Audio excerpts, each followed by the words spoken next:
welcome back to another episode of Extra Time.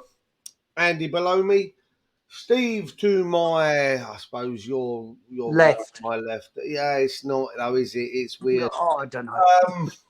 It's all strange. We are here to discuss the matters at hand for Wednesday night, either Wednesday night or tonight or whenever this video goes out. I don't know. We face Liverpool at the London Stadium, coming off the back of a very, very good win against Bournemouth at the weekend. Before we get into it, though, like, comment, share, we do, you know, all that stuff that's running along the bottom, tickle the bell, new alert, all that rubbish. And thank you for following the channel and putting up with us. Yeah. Talking crap for as long as we do. It's amazing. All right, so we're facing Liverpool. We lost to them, was it 1-0 last time at Anfield? Missed penalty, Jared Bowen. Missed penalty and Lanzini 4-yard sitter. Yeah, and Andy Carroll, he scored, didn't he, for Liverpool, if I remember rightly. I had to put up with some shit for that from my customers, as whether you boys know, I'm actually a very big Liverpool pub. So I must admit, when they did go 1-0 up, I did have the TV controller and turned off the TV so they couldn't watch the replays because I didn't want to see it. I'm just childish like that. I don't care. Steve, obviously coming off the back of a really convincing, absolute stuffing of Bournemouth at the weekend. How confident are you going into this one? I'm optimistic. I mean, yeah. I watched Liverpool against Forest, and if Forest could have defended, they'd have won that. You know, Liverpool's goals came from Forest defensive errors, which I just don't think we'll make, or I hope we don't make. I mean, it's a big statement saying I don't think we'll make it for West Ham, but no, I'm going. It's one of the teams on my bucket list I've always wanted to see, and I haven't been to the last few home games because of my tearing my Achilles tendon. But no, I'm going. For the first time this season, I'm really looking forward to going to the game because I think we can. I think we can definitely get something out of the game, and it wouldn't surprise me if we turned them over because they're bang out of form at the moment. Yeah, I think I made a comment to someone in my pub, a Liverpool fan actually, at the weekend in my pub, and I said if we can play against them in the same way that we played against Arsenal after the 2 goals, I think we can really bully them. Andy, are you in agreement with that statement? If we put in a kind of bullying shift, if you will, the likes of Antonio against, listen, I don't think Van Dijk has it easy. He's not had a permanent fixture next to him for the most part of this season. Either it's been him or someone else, Gomez and whatnot. Do you think if we bully him, we get something out of this? Or are you a little bit more on the other side of the fence that this could be coming up against a wounded animal and that's ready to strike? The way we win the game will be how we beat them 3-2 last year. 2 set pieces and counter-attacking football. That's the way we'll beat them. None of this tippy-tacky, high press. And the high press will be, I'm sort of giving it away here, the high press has to involve Pablo Fornals. Pablo Fornals has to play on Wednesday night. Agreed. If he doesn't play, we don't have that balance of the press. And he loved scoring. He scored his last 3 appearances against Liverpool. Oh, no, we scored 3 goals against him. Obviously, he scored last year in the 3-2 and he scored at Anfield twice. So why can't he do that again on Wednesday night? Yep. So you've just given me a little inkling into your in your starting 11. As I've said so many times, I suppose over the last year. Really, it doesn't matter for me how he sets up or what personnel he picks if he still sets up the same way. But I think we've turned that corner, boys. We discussed it on the Bournemouth review. That I feel we've turned a corner. And maybe Moyes is listening to his personnel on the pitch. He's listening to the coaches that, you know, he's had beside him through this experimental season, for want of a better word. Andy, we go up there off the back of, I think is it 4 now unbeaten? Larnaca, Arsenal. No, we lost to Newcastle in between that, didn't we? Oh, we lost. We've lost one in the last 9. One last. Oh, Jesus! See, that's really good, Andy. One in 9. They're coming to us. It's not like we're on the road. They're coming to us. We're going to have essentially a packed house, giving us that 12th man. Who are the other 11 for you? How would you set up personally? You've given us an insight with obviously Fornals being one of them, but where would you set up? Not what you think Moyes is going to do. We'll come to that in a minute. I want to know what you would pick and how you would go about it. Fabianski in goal, Emerson left back, Ogbonna left centre back, Zuma and Soufal, Rice, Souček, Paqueta, Fornals, Bowen, Antonio. Oh, and can I say that's exactly what I would do as well. That would be my pick. He loves copying you, mate, doesn't he? Yeah, sorry about that. Bournemouth video earlier, you know what I mean? yeah, but you know what? I thought Benny was our worst player on the pitch against Bournemouth, and you got to have Fornals there. He doesn't stop running, and that's what we're going to need. We're going to need to do what we did to Arsenal. They didn't like a physical game. We give Liverpool a physical game. They won't like it. And Fornals will do that far more effectively than Benny does. And let's face it, Fornals might get another worldie. And the reason why I say that as well is I said that on Clark is we've seen the interaction between Bowen and Paqueta and Bowen. Pablo Fornals has got that Spanish football brain where he's a couple of steps ahead as well. Yeah. I'd love to see Paqueta and Fornals have an interaction to see whether they can do some damage as well. That'd be interesting to see as well. The one thing I might say though is I might have Creswell instead of Emerson, just for the reason that I think Fornals will cover Cressy better, and I think Cressy defensively is slightly better than Emerson. Yeah, see, I don't want to see Moyes make the change of a formation and go back to a back 5 or a back 3 with the wing backs. It's not worked as far as I'm concerned. Our best football comes from a 4-2-3-1, 4-3-3, where we, as Andy said, we play that. You have the ball up there. We're going to come after it, but you can have the ball there. Keep the ball as much as you want. But we're going to break on you. We're going to let you come out. And this is where we play our best football, is we get in behind. We let them commit too many people forward. And then we break. We did it against Bournemouth. We certainly did it against Arsenal. We did it against Ghent in the Conference League, because we got the goal back right before half time. They knew they had to come out and score. They left gaps. Arsenal came looking after we got our first goal. Arsenal came looking. We exploited the gaps behind them. It is busy for sirens in Lewisham today. And then again against Bournemouth, we went 1-0 up quite early, and then they had to come looking, and we exploited the gaps that were there. Liverpool will give those gaps. I mean, they've got 2 fullbacks that are they're not fullbacks; they're wingers. Let's be perfectly honest. Alexander-Arnold doesn't like defending, doesn't like sitting back. He wants to be up the pitch, which is where I think he played centre midfield on Saturday. Well, this is it, isn't it? You know, I mean, I don't think I think he's going to cause. If we go with Cresswell, he's going to cause Cresswell some problems.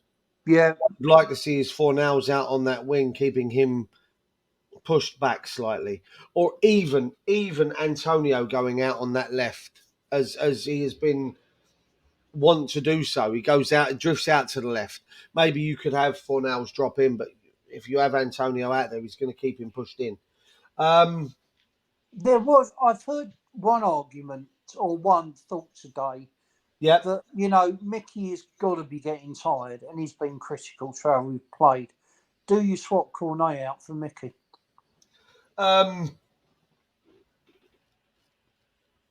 No, I'd rather him. I think Saturday you could rest Mickey because they've got Gay and Anderson who will go in for a battle with him.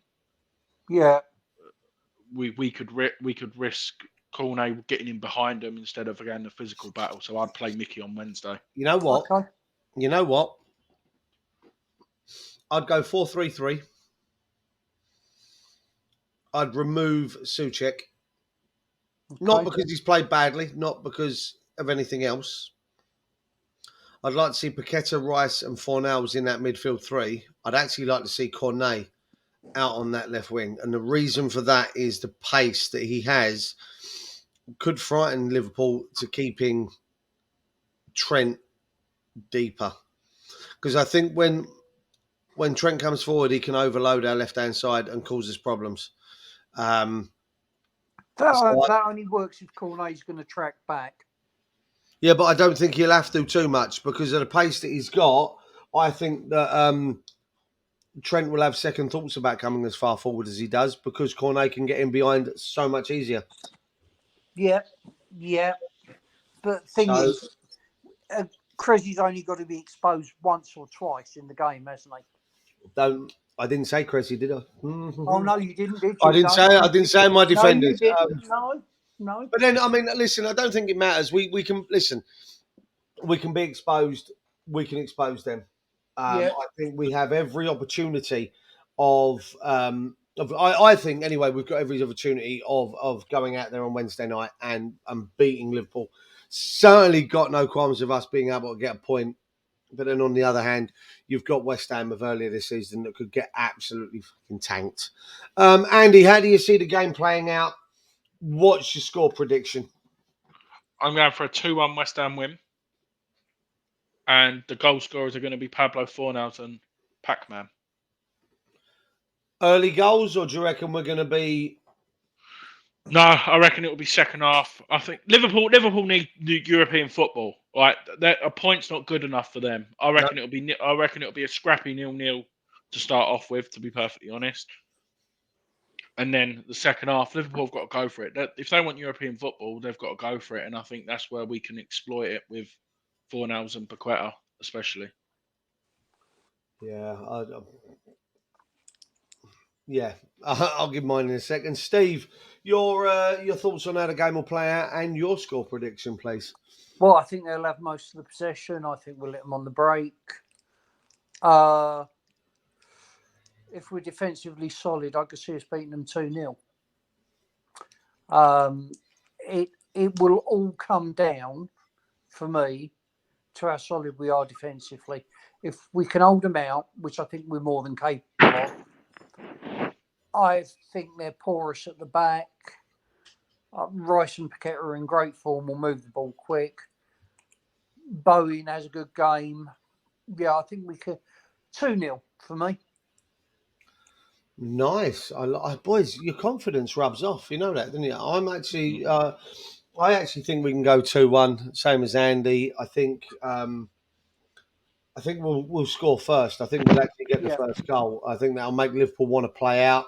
I think we'll bag our second in the second half, and then they'll get one back and make it a really, really nervy finish. But then, obviously, on the back of that, we could probably nick another one at some point.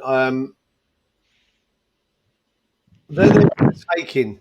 We saw it against the first half against Arsenal a couple of weeks ago. They are there for the taking. They don't like being bullied. And, I mean, Van Dijk isn't anywhere near the best that he's been at that club. Like I say, we can cause them damage down the flanks, as Steve Rice and Paqueta moving that ball really quickly against essentially, because I know Thiago's not been playing in that midfield. It's been a lot of Henderson and Fernandinho. That's an aging midfield, and we've got two. Fabinho, not Fernandinho. Oh, you know Fabinho. what I meant. Fabinho. Fernandinho was the geezer that wore the blue half of Manchester. Yeah. I think we can. I think they'll be outplayed in the middle of the park by our two. I don't think those boys are going to be able to stand the pace with them. I mean, all right, granted, that's going to bring Alcantara into Thiago into the equation. They do have some fantastic forward players: Salah, Gapco, Nunez. I don't know how far Diaz is away from being back. They have. He come again. That's his second sub appearance, so he come on Saturday. He might be there or thereabouts. They've got the one who worries me the most is Nunez. The one who worries me, his pace is ridiculous. His pace is ridiculous. Oh, mad, isn't it? For someone so big, his pace is ridiculous. The thing I think might undo us, if I'm honest, is fatigue. Yep. If those players have given everything in the last 3 games, at what point does the well run dry? And I remember that when we went out in the semi-final to Frankfurt, or after the first leg in Frankfurt, we played Spurs. And to be honest with you, Spurs beat us 2-0, and our players looked dead on their feet. Well, that's what we've been suffering from. I personally think against. I think Antonio looked a bit weary at times. But then, as Andy said, previous video, I think they're playing on adrenaline, squeaky door because no one can leave me alone. I think, as Andy said, they're playing on adrenaline now. The rush, the buzz of these games coming like this, they're absolutely flying at us. Gnats on a car windshield, bugs, just constantly there. I'm confident. I am confident. I think we can get something out of this. I think if we can get something out of this, a point, possibly 3, it goes a long way to pushing us over that hill. That little hill at the top, which is Premier League survival's on the other side of that hill, and I think we're very much there. Steve, anything to add before we call it a day? Because I know we've all got things to do this evening. Get 3 points from me. We're safe then. And a point on the crest. Yeah, 36. I think is going to be enough this season, and I can't see us not picking up one more point. The fact that 36 could give us 13th, that's scary. Yeah, of last few seasons, 36 has kept you up. Considering we were talking before about it being 40, do you remember? Yeah. Oh, I think we could go and we can catch Chelsea. Mate, how good's that? They're on 39, we're on 34. The season ain't over yet. They're absolutely dropping like a stone. And I know we play Man City in a couple of weeks, but they're fighting on all fronts as well. I'm not saying we're gonna. I'm gutted. I can't see them destroy Arsenal on Wednesday because I'll be at the game. But I'm going to record it just to watch it back and laugh at them. I'm going to have both games on. So you've actually got 3 live games on Wednesday. I'm looking for all 10 games are on BT Sport all week, aren't they? Yeah. So we've actually got. I've only got 2 skyboxes that have got BT Sport access, so I can only show 2. Everyone's going to want to watch the Arsenal Man City game. I'm going to want to watch the West Ham Liverpool game, and it's my pub, so I win. That's the way it is, isn't it? Yesterday when we were playing well, I did have the Spurs game on in the background. Yeah. And now they've sacked their interim manager. I mean, who knows where they go from here? They reckon Harry, didn't they? To the end of the season. It's just so funny. Yeah. And just so you know, the referee for the game on Wednesday is Manchester-born Chris Kavanagh. Oh, Chris Kavanagh is going to want West Ham to win because he's a Manchester ref. That's all I'm saying. I'm not saying there's any bias to it. It's just the way it is. Yeah. Gentlemen, thank you very much. That's it. I was going to say thank you very much for joining me. As a pleasure as it is always having you two to help me out with extra time. We will be continuing this series of videos. Any last words, Steve? Come on, you irons. I don't even want to ask him. I don't. Do you remember, Steve? Do you remember last year when we had West Ham? Or it was we are fucking massive. He always used to say that. Yeah. I don't even want to ask him now. I might even just do this.